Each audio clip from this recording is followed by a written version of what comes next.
Radhe Krishna all of you. मैं तुषार चाहर अपने YouTube करता हूँ। आइए तो आज हम पढ़ने वाले हैं बेटा क्लास 10th का बायोलॉजी का सेकंड पार्ट, लाइफ प्रोसेस से रिलेटेड।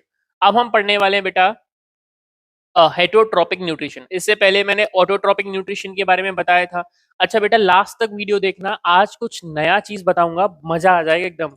तो देखो, अगर बात करें बेटा हेटरोट्रॉपिक न्यूट्रिशन की, तो हेटरोट्रॉपिक न्यूट्रिशन वो मोड होता है जिसमें हम डायरेक्ट और इनडायरेक्टली हम डिपेंड होते हैं ऑटोट्रॉफ पर। मतलब कहने का है, हम फूड मेकिंग खुद नहीं करते।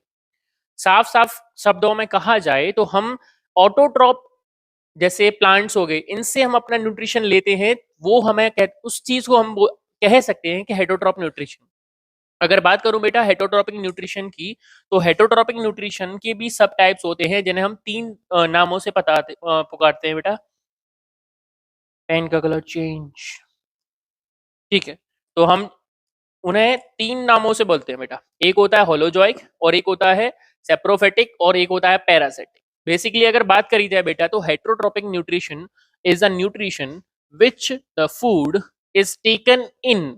मतलब फूड जो है बेटा टेकन इन मतलब अंदर लिया जाए, खाया जाए। कहने का मतलब है बेटा ब्रेक डाउन करने के लिए उसे टेकन इन करना पड़ता है। then are used by the organism. Some organisms break down the food material outside the body and absorb it. कहने का मतलब पहले से फूड है, फूड पहले से है और वहां बनाया जाता था। कहां पर? ऐसा बात करें बेटा ऑटोट्रॉप्स की, जैसे मैंने तुम्हें पहले भी डिस्कस किया था ऑटोट्रॉप्स के बारे में। ऑटोट्रॉप्स में क्या होता था? ऑटोट्रॉप्स में सिंपल एक inorganic substance as like carbon dioxide plus H2O, water वगैरह से मिलकर क्या बनाते थे? हम बनाते थे सिंपल। तो इनसे हम क्या बनाते थे? हम बनाते थे अपना वो हम नहीं बनाते थे, प्लांट्स बनाते थे, फूड। तो बेसिकली बात की जाए, यहां पहले से बना हुआ होता है, यहां पर पहले से बना हुआ होता है, उसमें से न्यूट्रिशन अब्सॉर्ब किया जाता है। तो देन वी टॉक अबाउट, अगर मैं बात करूं बेटा हेटरोट्रॉपिक न्यूट्रिशन के सब मोड होते हैं तीन। तो पहला कौन सा है मेरे पास? होलोजोइक, दूसरा मेरे पास सेप्रोफेटिक, और तीसरा होता है पैरासिटिक। पहला कौन सा? होलोजोइक। दूसरा कौन सा? सेप्रोफेटिक। तीसरा कौन सा? होलोजोइक। रिपीट, होलोजोइक, होलोजोइक, सेप्रोफेटिक, सेप्रोफेटिक, और मेरे पास कौन सा होगा? पैरासिटिक। तो विच, भाई देखो, अगर बात करी जाए होलोजोइक की, तो होलोजोइक न्यूट्रिशन मोड एक ऐसा मोड होता है जहां पर फूड को इनटेक इन मतलब टेक इन किया जाता है। वो ऑर्गेनिज्म जो फूड को इन मतलब अंदर ले जाए, उसे फिर ब्रेक डाउन करें, फिर देन ऑब्जॉर्व करें। अगर बात करें सेप्रोफेटिक की, तो सेप्रोफेटिक एक सिंपल ऐसा फॉर्म होता है बेटा जहां पर कोई भी ऑर्गेनिज्म जो होता है बेटा डेड एंड डिकेइंग एनिमल से अपना फूड को बनाता है। और पैरासाइटिक क्या होता है? जैसे एज लाइक मच्छर की बात करें बेटा, तो हम पर पहले से ऑर्गेनिज्म मतलब हमारे पास न्यूट्रिशन है। मच्छर आएगा, बढ़ेगा, डन, और यहाँ से क्या करेगा? खून चूसेगा, मतलब न्यूट्रिशन लेगा अपना। तो बेसिकली वो ऑर्गेनिजम्स जो बेसिकली क्या करे, दूसरे ऑर्गेनिजम्स को होस्ट बनाए, दूसरे ऑर्गेनिजम्स को होस्ट बनाकर अपना न्यूट्रिशन लें, that is called a parasitic nutrition. इनके बारे में बड़े स्पष्टीकरण से बात करते हैं बेटा। सबसे पहले हम बात करने वाले हैं होलोजोइक के बारे में। किसके बारे में बेटा? सबसे पहले हम बात करेंगे होलोजोइक। तो होलोजोइक बेसिकली एक मेरे पास अलग से अगर मैं बात करूं, होलोजोइक की बात करी जाए, तो holozoic nutrition is a mode of nutrition then organism take in solid food, take in solid food मतलब अंदर खाए, ठीक है, एंड ब्रेक डाउन करें it inside, inside break down करें। जैसे हम रोटी ली, मुंह में डाला, मुंह में चबाया, मुंह क्या हो गया? अंदर, एक तरह से बॉडी के अंदर ही तो हो गया। उसे मुंह में ब्रेक डाउन किया, फिर मोस्टली स्टोमक में ले जाएंगे, फिर वहां ब्रेक डाउन करेंगे, देन फिर उसे क्या करेंगे? स्मॉल इंटेस्टाइन में अब्जॉर्ब होगा, देन उसे क्या होगा? फिर निकल जाएगा। तो बेसिकली वो उसे क्या किया जाए बेटा? इनसाइड किया जाए बॉडी में। एग्जाम्पल एक अमीबा हो गया और कुछ एनिमल्स, कुछ नहीं सारे एनिमल्स। एज लाइक देखो, अपन लोग बात करें काओ की, तो काओ क्या करती है? चारा खाती है, खाती है मतलब ब्रेक डाउन करती रहती है अपने मुंह के अंदर। देन उसे यहाँ पे ले जाती है सोलो, फिर उसे क्या करती है? अब्जॉर्व करती है, फिर निकाल देती है। देन इसे इसी गौ माता, सॉरी, चलो बेसिकली अब बात करें ये अमीबा, ठीक है, और ये तो हम ही ह्यूमंस। तो then all are holozoic. Example में अगर बात की जाए animals and amoeba, animals and amoeba. चलो नेक्स्ट अब बात करें बेटा सैप्रोफैटिक, व्हाट इज सैप्रोफैटिक? वो ही बोला था ना मैंने, डेड एंड डिकेइंग एनिमल से क्या लेना है बेटा? ये डेड एंड डिकेइंग एनिमल से अपना न्यूट्रिशन लेते हैं। देन मीन्स अगर बात करो, देखो तुमने देखा है कभी कभी खाना सड़ जाता है, सड़ने के बाद उसमें सफेद सफेद फफूंदी सी लग जाती है, that is called saprophyte, saprophyte. मतलब कहा जाए उसे मॉड बोला जाता है बेटा। Organism feed on the dead and decaying organic matter, that is called example अगर बात करी जाए बेटा फंगी, और कुछ अदर्स भी बात करी जाती है बेटा। जैसे फंगी, ये तो फंगा हो गया, ये मॉड हो गया। जैसे फूड पे नहीं होता, फूड पे सफेद सफेद फंगस सी लग जाती है, that is called a saprophyte. तो जैसे बोला जाए तो डेड एंड डिकिंग, डेड मतलब क्या होता है, जैसे मरे कोई भी पक्षी मर जाए या फिर कोई भी कुत्ते वुत्ते मर जाते हैं तो सड़क के किनारे डल जाते हैं, तो उस पर क्या होता है, बदबू आने लगती है, वो कुछ दिनों में गायब भी हो जाता है, तो उस पर फंगस लग जाती है। तो फंगस क्या करता है बेटा, बेसिकली इस चीज को अगर मैं बात करूं तो that is called fungus, dead and decaying animal से अपना न्यूट्रिशन लेता है, that is called a saprophytic nutrition. ठीक है। तो नेक्स्ट हम बात करते हैं बेटा पैरासिटिक के बारे में। तो पैरासिटिक के बारे में बात की जाए तो पैरासिटिक के बारे में तो ज्यादातर सबका ही फेवरेट होगा। अब फेवरेट क्यों होगा? क्योंकि ये खून चूसने वालों से रिलेटेड करता है ना, तो ज्यादातर लोग खून ही तो चूसते हैं एक दूसरे का। सही है, चलो रेड सही है। ठीक है। तो अगर बात की जाए बेटा पैरासिटिक न्यूट्रिशन मोड की, तो parasitic nutrition mode that a parasitic lives inside outside other organisms. Inside और आउटसाइड का कहने का मतलब है, जैसे कोरोना वायरस आया था वो क्या इनसाइड था, कुछ चीजें, मतलब ऐसे वो नहीं कह सकता मैं parasitic, that is called parasitic. मैं बोल सकता हूँ पैरासिटिक वो चीज होती है, जैसे सपोज करो जैसे कुत्ते के तुमने देखे होंगे, वो लग जाते हैं कुछ खून टाइप से लग जाते हैं, जो खून चूसे रहते हैं, कलीली टाइप होती है, कलीली हिंदी में बोला है तो कलीली थी। तो वही चीज अगर मैं बात करूं बेटा, तो अगर मैं बात करूं लीच, लीच सुना है, लीच थेरेपी होती है एक, जिसमें क्या होता है चेहरे पर लीच लगा दिए जाते हैं, वो खून चूसता रहता है विदाउट लीच। जब ये लीच होता है, ये लीच क्या करता है बेटा, खून चूसता है तब दर्द नहीं होता, वो एक अलग तरीका पिगमेंट लगा देता है जिससे दर्द नहीं होता बेसिकली।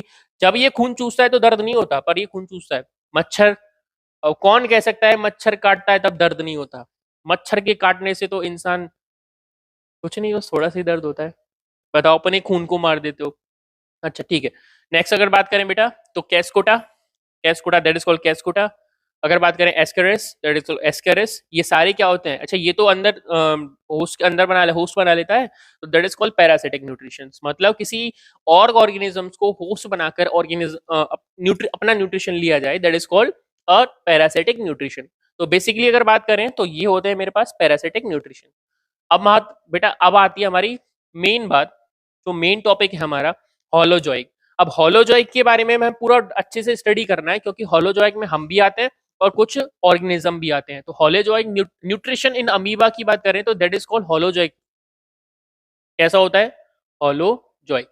होलोजोइक के साथ साथ होलोजोइक के साथ साथ बेटा अगर मैं बात करूं amoeba, amoeba engulfs the food particles using pseudopodia. अब व्हाट इज सूडोपोडिया? देखो मैं बताता हूँ, अमीबा बेसिकली, अमीबा का स्ट्रक्चर एक तो डिसाइड नहीं होता, कोई भी स्ट्रक्चर हो सकता है उसका, एक तो फैला होता है। अमीबा क्या करता है, अमीबा को जैसे ही फूड दिखता है, जैसे सपोज करो ये फूड है, अमीबा को लाजस दिखता है, वाह ये फूड है, इस तरीके से कुछ ऐसे स्ट्रक्चर बनाता है, जिस स्ट्रक्चर को हम सूडोपोडिया बोलते हैं। मतलब फूड को इंग्लफ करना, मतलब फूड को लेना, फूड को टेकन इन करने में जो स्ट्रक्चर बनाता है कौन, amoeba, that is called pseudopodia. Pseudopodia the process called phagocytes. अगर बात करें there are 5 steps in taken in nutrition, जो न्यूट्रिशन अमीबा लेता है वो 5 स्टेप्स में करता है। पहला होता है इंजीशन, पहला कौन सा होता है बेटा, इंजीशन। दूसरा होता है मेरे पास डाइजेशन, तीसरा होता है मेरे पास असिमिलेशन, सॉरी, पहला होता है इंजीशन, डाइजेशन, असिमिलेशन, फिर होता है हमारे पास अब्जॉर्प्शन, सॉरी सॉरी एक ऐसा, अच्छा अमीबा होता क्या है, अमीबा होता है एक होलोजोइक न्यूट्रिशन लेने वाला। अगर बात की जाए single organism, single cellular organism. तो बात की जाए बेटा एक यूनिसेलुलर ऑर्गेनिज्म होते हुए भी ये एक होलोजोइक कैसे बना रहता है, बड़ा ही मेंटेनेंस बहुत अच्छा है इसका, मजा आ जाता है एकदम बेस्ट तरीके से बात की जाए तो बेटा बात करी जाए न्यूट्रिशन इन अमीबा की, तो अमीबा पहली बात कैसा होता है, होलोजोइक। कैसा होगा बेटा, होलोजोइक न्यूट्रिशन लेने वाला मतलब कहने का है फूड को इनटेक करेगा, देन उसे अब्जॉर्व करेगा, फिर उसे क्या करेगा, निकाल देगा।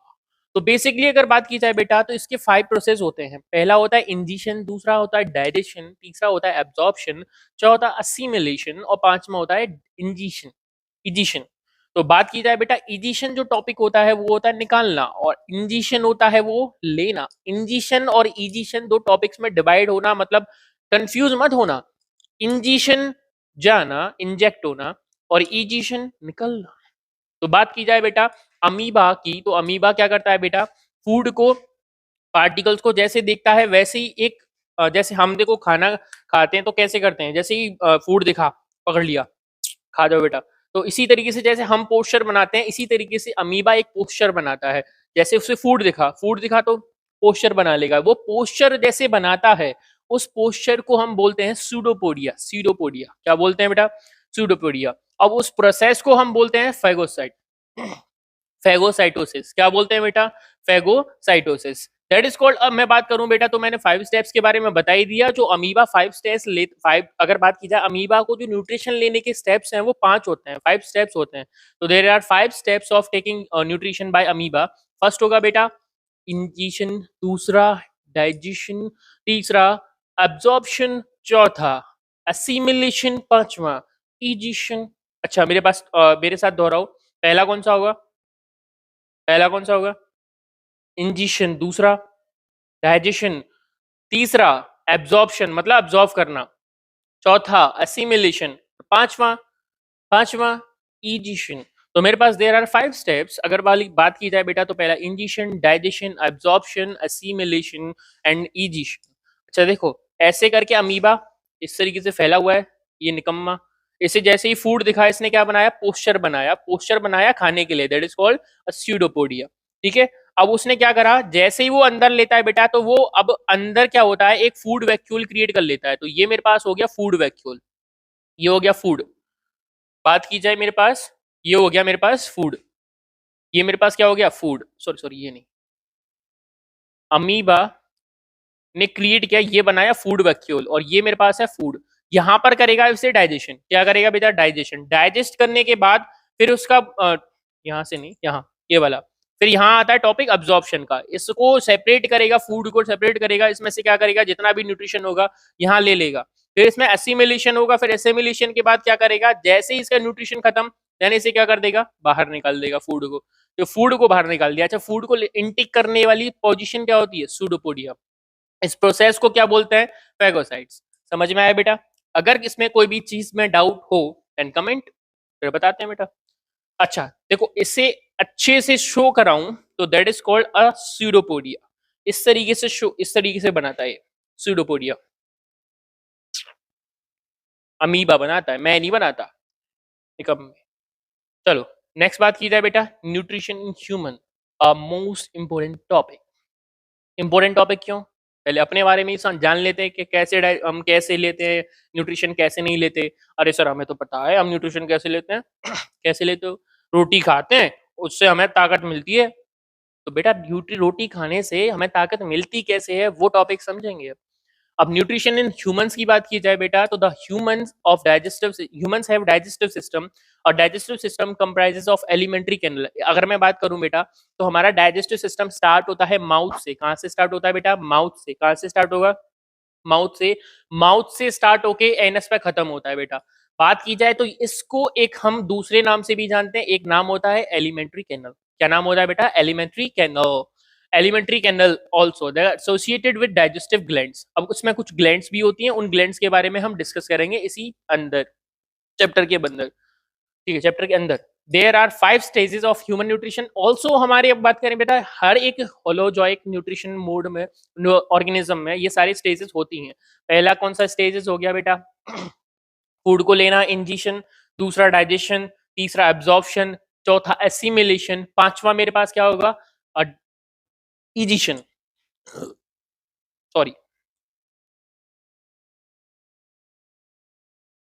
अब इसे ढंग से बड़ा अच्छे से समझते हैं ब्रो। पे खुल जा, बड़ी ही दिक्कत देता है। अब समझना इसके बारे में। बात की जाए बेटा तो ह्यूमन डाइजेस्टिव सिस्टम में सबसे पहले हमारे पास होता है माउथ। क्या होता है बेटा? माउथ। माउथ के बाद हमारे पास आता है ईसोफेगस। ईसोफेगस के बाद आता है स्टोमक। स्टोमक के बाद आता है स्मॉल इंटेस्टाइन। स्मॉल इंटेस्टाइन के बाद आता है लार्ज इंटेस्टाइन। लार्ज इंटेस्टाइन के बाद आता है एनस। हमारे पास रास्ता तो ये होता है, पर इस रास्ते में बीच में कई सारे ऑर्गन्स मिलते हैं। जैसे अगर मैं माउथ की बात कर लूं तो माउथ में मेरे पास कम से कम दो या तीन चीजें तो ऐसी होती है जिन्हें हमें डिस्क्राइब करते हुए चलते रहना होता है। जैसे अगर मैं बात करूं बेटा माउथ की, तो माउथ में सबसे पहले हमारे पास आता है, देखो ये रहा माउथ, जीभ निकल के बैठा है, निकम्मा। हटाओ इस जीभ को, हमको जीभ नहीं देखनी, अभी जीभ निकल रहा है, निकम्मा है पूरा। माउथ की अगर बात करें बेटा तो it is the opening of the alimentary canal. मतलब हमारे जो एलिमेंट्री कैनल होती है बेटा, उसका क्या होता है? ओपनिंग पार्ट होता है। क्या होता है? Opening part. अगर बात की जाए बेटा माउथ की, तो mouth is the opening part of the alimentary canal. Then mouth के पास एक तो टंग, जीभ सबके पास होती है, टीथ, दांत सबके पास जो होते हैं, सॉरी, तो टंग, टीथ, इसके अलावा एक और चीज होती है जो मुंह में तुम्हें लार दिखते हो, उसे सलाइवा बोलते हैं वैसे। तो सलाइवा कौन सेक्रेट करता है? सलाइवरी ग्लैंड्स करती हैं। तो बेसिकली अगर मैं बात करूं बेटा, तो हमारे पास टीथ और टंग के अलावा एक सलाइवरी ग्लैंड भी होती है। ठीक है बेटा? अच्छा, उसके बारे में नेक्स्ट बात करेंगे, इसमें थोड़ा बहुत मैंने बताया भी है, सलाइवा के बारे में अच्छे से डिफाइन करेंगे। अच्छा ठीक है, तो मैं अगर टीथ और टंग के बारे में बात कर लूं, तो टीथ हमारे पास चार तरीके के होते हैं। कितने तरीके के होते हैं? वैसे होते कितने हैं? 32, 32 ही होते हैं। सॉरी, अगर मैं टीथ की बात करूं तो चार तरीके के। पहला होता है हमारे पास इंसीजर। पहला कौन से होते हैं? इंसीजर, तो दूध के दांत बोलते हैं, जो झड़ जाते हैं, टूट जाते हैं, सॉरी झड़ते नहीं है, टूट जाते हैं। तो बेसिकली वो होते हैं मेरे पास इंसीजर। फिर होते हैं बेटा कैनाइन, फिर होता है प्रीमोलर, फिर होता है मोलर। दोबारा से, incisor, canine, premolar, molar. Incisor, canine, premolar, molar. Incisor, canine, premolar, molar. Incisor, canine, premolar, molar. मतलब बात की जाए बेटा, सबसे पहले आगे वाले जो दांत होते हैं वो होते हैं इंसीजर। फिर इसके बाद जो पैने पैने दांत होते हैं, वो पैने वेने मतलब जैसे कुत्तों के होते हैं, और औरों के भी होते हैं, जैसे शेर के होते हैं, हम खुश हो जाओ, शेर के होते हैं, उस तरीके के पैने पैने वाले जो दांत होते हैं वो होते हैं कैनाइन। अच्छा, पहले क्या होता था? पहले माउथ, हम सबके कैनाइन होते थे। हम सबके क्या होते थे बेटा? हम सबके कैनाइन होते थे। कैनाइन होते थे मतलब, कहने का मतलब है, पहले देखो हम क्या करते थे बेटा, कच्चा मांस खाते थे, तो मांस फाड़ने के लिए वो काम आते हैं कैनाइन। बेसिकली कैनाइनों का काम होता है मांस फाड़ना। तो जैसे धीरे धीरे धीरे धीरे धीरे हमें मांस फाड़ने की आदत रही नहीं बेटा, हम पका के खाने लग गए, तो हम जैसे जैसे कैनाइन भी क्या होते गए, एक तरह से हमारे गायब होते गए। अभी भी कई लोगों के हो जाते हैं, दिखाते हैं ये यूं करके, ऐसे ऐसे कर करके। चलो चलो नेक्स्ट वाले टॉपिक पे बढ़ते हैं बेटा। इसके बारे में मेरे को थोड़ा अच्छे से डिफाइन करना है बेटा। क्यों करना है उसके बारे में समझना। अगर मैं बात करूं माउथ की, तो mouth has a salivary glands. मैंने अलग से क्यों लिखा, ऐसे मैं उन दोनों के साथ भी लिख सकता था कि टीथ होता है, टंग होती है, और टंग तो बेसिकली क्या करती है बेटा, सलाइवा मिक्स करती है। टंग क्या करती है? सलाइवा को मिक्स करती है। इसके अलावा अगर बात की जाए तो सलाइवरी ग्लैंड्स का काम होता है सलाइवा सेक्रेट करना, पर सलाइवा के अंदर कुछ ऐसे एंटीजन होते हैं जिसकी वजह से जो फूड में मौजूदा बैक्टीरिया होते हैं वो खत्म हो जाते हैं बेचारे। पर होते किससे हैं? सलाइवा के अंदर बेटा तीन चीजें होती हैं, तुम्हें पता है? अच्छा हम बताओ, एक बात बताओ, खाना खाते हैं तो खाना खाते टाइम कभी कभी रोटियां हमें मीठी मीठी सी लगने लगती है। अगर कुछ भी ना लो तो खाली रोटियां भी खा जाते हैं। कुछ कुछ खाना हम क्या करते हैं, बिना किसी भी चीज के हेल्प के अकेले खा जाते हैं, वो और थोड़ी देर बाद मीठा लगने लगता है मुंह में चबाते चबाते। उसका एक रीजन होता है, क्योंकि सलाइवा में तीन तरह के एंजाइम होते हैं। बात की जाए, पहली होता है हमारे पास टाइलिन, जिससे वो जो फूड में स्वीटनेस आती है वो टाइलिन की वजह से आती है। किसकी वजह से आती है बेटा? टाइलिन की वजह से। और दूसरा बात की जाए, जो बैक्टीरिया किल्स करने वाला होता है वो होता है लाइजोजाइम। तो पहला टाइलिन जो फूड में स्वीटनेस देता है, और दूसरा बात की जाए बेटा लाइजोजाइम तो जो बैक्टीरिया किल करता है। और बात की जाए तो हमारे पास होता है म्यूकस और वाटर जो फूड को सॉफ्टनेस देता है। तो सलाइवा हैज थ्री थिंग्स। ये वाली सलाइवा हैज थ्री थिंग्स। पहली कौन सी? टाइलिन। और दूसरी कौन सी? लाइसोजाइम। और तीसरी म्यूकस या फिर water, that is called saliva. बात की जाए बेटा, तो अगर मैं बात करूं अब नेक्स्ट स्लाइवा के बाद, तो मेरे पास आता है ईसोफेगस। क्या आता है बेटा? ईसोफेगस। स्लाइवा के बाद नहीं, माउथ के बाद। माउथ के बाद बक्कल कैविटी होती है बेटा, जैसे जब बात की जाए ये माउथ है तो माउथ के पीछे बक्कल कैविटी होती है, बक्कल कैविटी के बाद आता है ईसोफेगस। ईसोफेगस एक ऐसी चीज है जिसके थ्रू फूड माउथ से स्टोमक में जाता है। माउथ से स्टोमक तक जाने का रास्ता कहां से जाता है बेटा? ईसोफेगस से। कहां से जाता है? ईसोफेगस। कहां से? ईसोफेगस। तो ईसोफेगस का कुछ मूवमेंट होता है जैसे बोलते हैं पेरिस्टलिटिक मूवमेंट, इस तरीके से, ऋतिक रोशन वाला, मतलब समझो। तो मेरे पास इस तरीके से फूड आया, फूड आने के बाद क्या होगा बेटा? इस तरीके से क्या करेगा? एक मूवमेंट होगा जिससे, अच्छा देखो, खाना खा के हम उल्टे भी हो जाए तो क्या फूड हमारा गिरता है? नहीं गिरता ना। उसका रीजन ये है क्योंकि उसका मूवमेंट होता है। ऐसे फूड आया, that is called a movement, a peristaltic movement. कैसा मूवमेंट होगा वो? पेरिस्टलिक मूवमेंट होगा। तो बात की जाए बेटा, a shallow food passes into the esophagus। Oesophagus से जो फूड पास होता है बेटा वो सीधा जाता है स्टोमक के अंदर। तो नेक्स्ट हम बात करने वाले हैं स्टोमक के बारे में। तो स्टोमक क्या होता है बेसिकली? स्टोमक एक मेरे पास thick walled bag like structure होता है। Thick walled bag like structure मतलब एक बैग जैसा स्ट्रक्चर, ठीक है। इट मींस वो फूड को क्या करता है बेटा?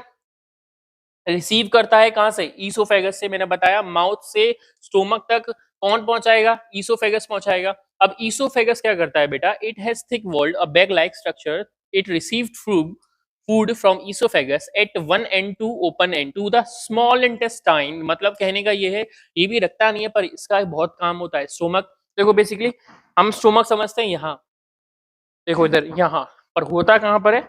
यहाँ। तो बेसिकली माउथ से क्या करते हैं? जैसे मैंने माउथ को क्या करा? माउथ से चबाया। चबाने के बाद क्या होगा? यहां से ईसोफेगस के थ्रू, ईसोफेगस क्या करेगा? पेरिस्टलिटिक मूवमेंट, ईसोफेगस के थ्रू स्टोमक में जाएगा। स्टोमक में मौजूद कुछ चीजें होती हैं। स्टोमक में बेटा मेरे पास क्या होता है? स्टोमक में मेरे पास पहली चीज होती है मेरे पास HCl, ठीक है। पहला होता है HCl, दूसरा होता है बेटा उसमें पेप्सिन, ठीक है, और तीसरा होता है म्यूकस, ठीक है।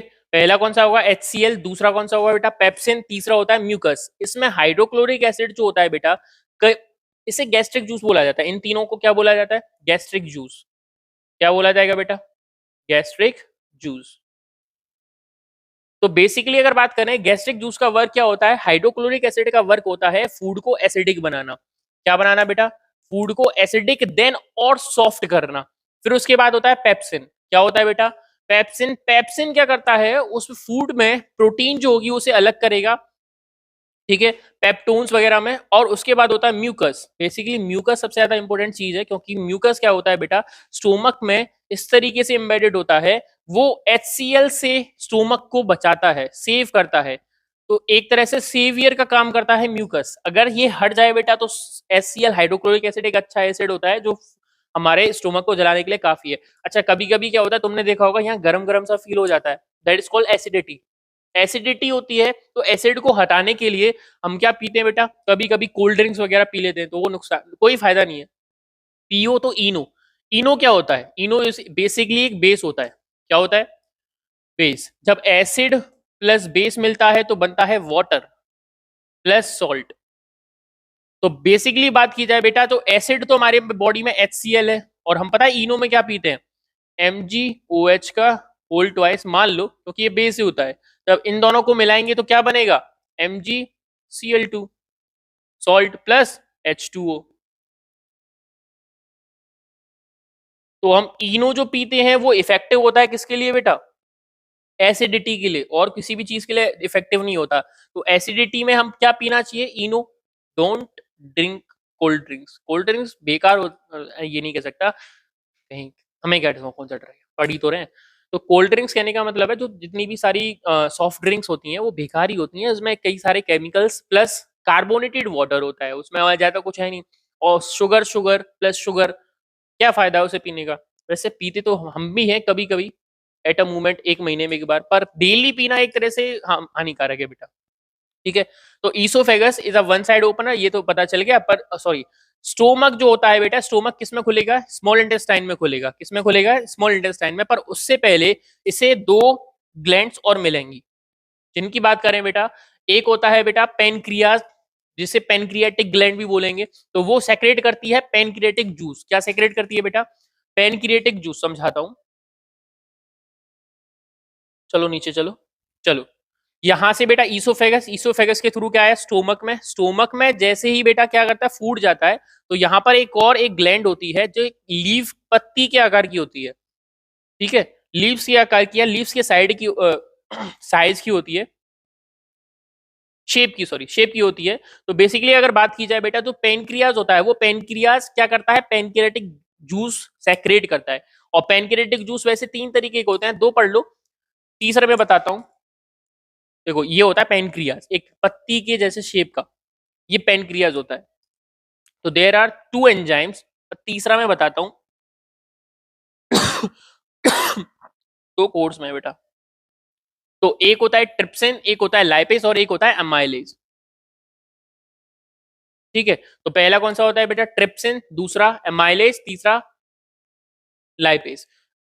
Trypsin amylase lipase, trypsin amylase lipase, trypsin amylase lipase, trypsin amylase lipase, trypsin amylase lipase, trypsin amylase lipase. जब ट्रिप्सिन की बात की जाती है बेटा तो ट्रिप्सिन वो चीज है जो एक तरह से पेप्सिन का ही काम करता है। पेप्सिन क्या करता था प्रोटीन को एक ब्रेक डाउन करता था, तो ये भी ट्रिप्सिन जो है ये भी एक तरह से ब्रेक डाउन करता है, पर ये थोड़ा डिफरेंट करता है, ये पेप्टोन्स में करता है। ये किस में करता है पेप्टोन्स में, वो पेप्टाइड में करते थे। तो बेसिकली अगर बात की जाए बेटा तो ट्रिप्सिन ब्रेक डाउन करता है प्रोटीन को एंड लाइपेज करता है फैटी एसिड्स को। किसको करता है बेटा एक तरह से फैटी एसिड्स को, जो मैं बात करेंगे बेटा तो emulsified the fats into the fatty acids. तो बेसिकली अगर बात करें तो हमारे पास पेनक्रियाटिक जूस में से कितने पेनक्रियाटिक जूस होते हैं बेटा तीन। पहला कौन सा, पहला कौन सा ट्रिप्सिन, दूसरा कौन सा एमाइलेज, तीसरा लाइपेज। ठीक है, अच्छा ये मेरे पास होते हैं जो पेनक्रियाज सेक्रेट करता है एंजाइम्स को। अब इसके बाद हमारे पास आता है बेटा small intestine. Small intestine related to होता है किससे स्टोमक से। अच्छा स्मॉल इंटेस्टाइन की एक अच्छी सी खास बात बताऊं, स्मॉल इंटेस्टाइन सबसे पहले तो देखो इसकी कोई लॉन्गेस्ट या फिर लंबाई फिक्स नहीं होती। कोई 20 फीट बोलता है, कोई 22 फीट बोलता है, कोई 22 फीट बोलता है, कोई 24 फीट बोलता है। ठीक है, तो बेसिकली हम 22 फीट सपोज कर सकते हैं। तो बेसिकली अगर बात की जाए बेटा तो इसकी लेंथ या फिर लंबाई कितनी होती है बेटा 22 फीट अबव होती है। ठीक है, तो अगर बात की जाए बेटा नॉर्मल की तो 22 फीट होगी, प्लस इसके अलावा भी एलिमेंट्री कैनल का सबसे लॉन्गेस्ट पार्ट होते हुए भी इसमें तीन पार्ट होते हैं। पहला होता है डेडुनम, दूसरा जेजुनम, तीसरा इलियम। पहला डेडुनम, जेजुनम, इलियम, पहला डेडुनम, जेजुनम, इलियम। तो बेसिकली अगर बात की जाए बेटा तो मेरे पास क्या होगा बेटा डेडुनम, दूसरा होगा जेजुनम, तीसरा होगा इलियम। जब डेडुनम की बात की जाती है तो बेटा वो स्टोमक से कनेक्टेड पार्ट वो डेडुनम होता है। इसका सबसे बड़ा पार्ट होता है जेजुनम। कौन सा होता है बेटा जेजुनम। तो द लॉन्गेस्ट पार्ट, मेरे पास लॉन्गेस्ट पार्ट कौन सा होगा जेजुनम। इसके बाद आता है इलियम। जो इलियम होता है बेटा वो पार्ट कनेक्टेड होता है लार्ज इंटेस्टाइन से, लार्ज इंटेस्टाइन से। तो बेसिकली देखो यहाँ पे देखो अगर बात की जाए बेटा तो स्मॉल इंटेस्टाइन से सॉरी स्टोमक से स्मॉल इंटेस्टाइन जो कनेक्टेड है दैट्स पार्ट ऑफ डेडुनम। इसके बाद बेटा डेडुनम के बाद सबसे लॉन्गेस्ट पार्ट जो घुमावदार जीव ये दिख रहा है रस्सी टाइप में घुमावदार, ये पार्ट है जेजुनम। कौन सा पार्ट है जेजुनम। इसके बाद यहां से इस तरीके से घूमते हुए फिर ये वाला पार्ट जो होता है वो होता है इलियम। कौन सा होता है इलियम, जो लार्ज इंटेस्टाइन से कनेक्टेड होता है। यहाँ पर एक अपेंडिक्स नाम से चीज भी होती है बेटा।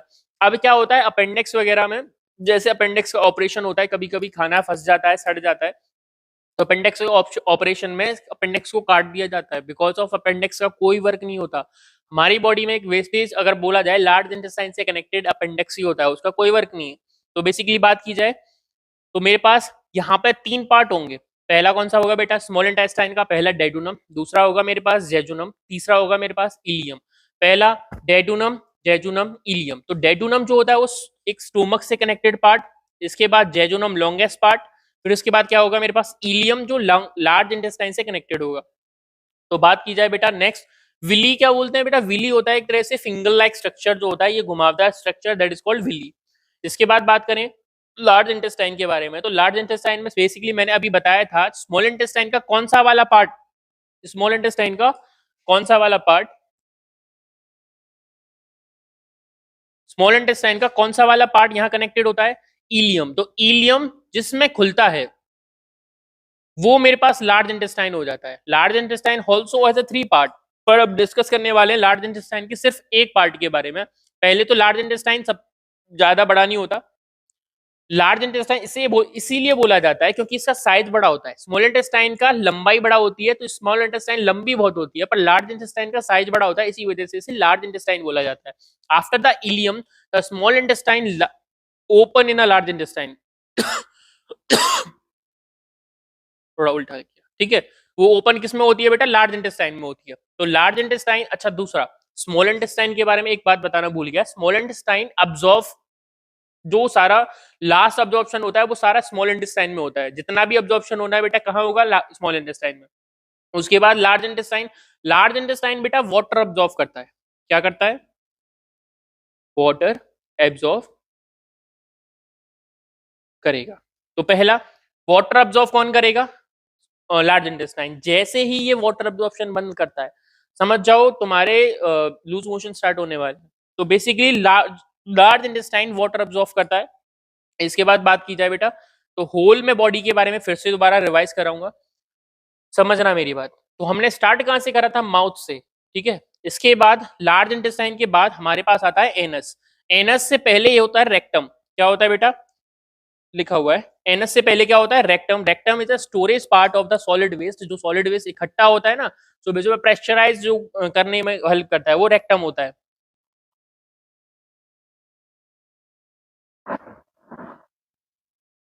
वो क्या होता है बेटा? रेक्टम होता है। इसके बाद क्या होता है? एनस। तो बेसिकली अगर मैं बात करूं बेटा तो सबसे पहले स्टार्ट करा था हमने माउथ से। माउथ से आए थे हम धीरे धीरे। माउथ में क्या था? Teeth, tongue and salivary glands. Salivary glands में कितना था बेटा? 3 तरह के एंजाइम थे। पहला था मेरे पास लाइसोजाइम, दूसरा था मेरे पास टाइलिन और तीसरा था म्यूकस और वाटर। यहाँ से अगर बात की जाए बेटा ये आता ईसोफेगस। ईसोफेगस के थ्रू था मेरे पास एक पेरिस्टलिक मूवमेंट। ईसोफेगस के बाद था स्टोमक। स्टोमक के बाद मेरे पास आया था पेनक्रियाज। पेनक्रियाज जिसे बोला जाता है पेनक्रियाटिक ग्लैंड। इसके बाद मेरे पास क्या था? एक लीवर भी था और बाइल भी था, जो बाइल जूस सेक्रेट करता है।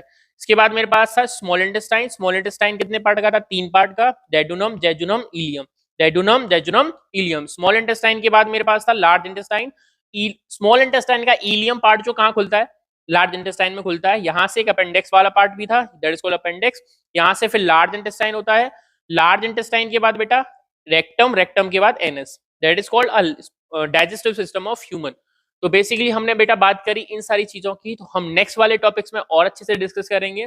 तब तक के लिए Radhe Krishna all of you. Meet up in the next video. जय श्री कृष्ण।